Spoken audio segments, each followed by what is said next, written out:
Democrats and Republicans are coming together to propose new legislation that would declare fentanyl a national security threat. The bill would direct the Pentagon to work with Mexico to target drug cartels which smuggle fentanyl across the border.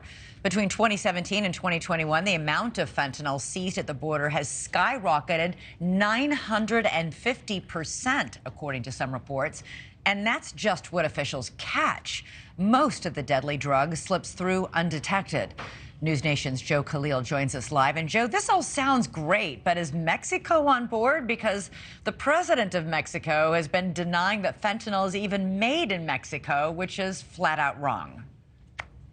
It's a question that we've been asking lawmakers today, Elizabeth, and frankly, there is a concern among them that Mexico's not necessarily going to be the partner that we want them to be. What this is really about today is trying to get the military involved in this fight against fentanyl traffickers and Mexican cartels. As of right now, the military really sidelined, according to lawmakers we talked to, because we don't consider fentanyl to be a national security threat. And those we talked to today said maybe we ought to start thinking about it that way.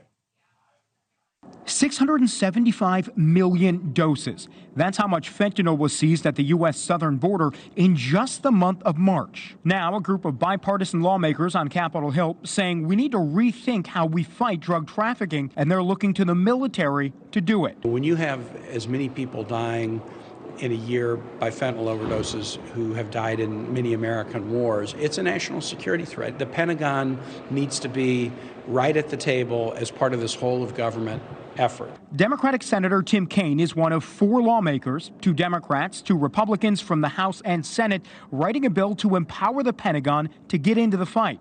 It would declare fentanyl a national security threat, direct the Pentagon to develop a counter-fentanyl strategy using coordination between the military and law enforcement. Kaine says the military is often aware of cartel activity through Mexico, but simply doesn't have the authorization or resources to do something about it. His bill would move closer to changing that. We have got a long ways to go. Republican Senator Joni Ernst, too, says it's time to engage the Department of Defense, but it requires cooperation from Mexico.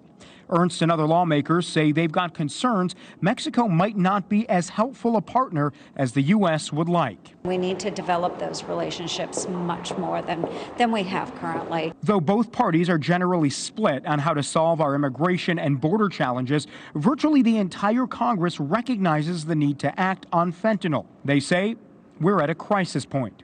We are seeing the rise of deaths by hundreds of percentage points. It is an epidemic. Elizabeth, the 2 senators that we talked to today said that they're going to take this bill, they're going to put it in the larger defense bill, and they don't expect to get any pushback. Again, want to stress that this is very bipartisan here. You know, there are a lot of disagreements over immigration and the border, and we hear those every day. But really, when it comes to this, there is unity, and it's because fentanyl impacts nearly every community across the country. It sure does, Joe, and hopefully that unity on Capitol Hill will lead to something. Thanks so much for that report tonight. Thank you for watching. Go to newsnationnow.com to find NewsNation on your television provider. And don't forget to click the red subscribe button below to get more of NewsNation's fact-driven, unbiased coverage.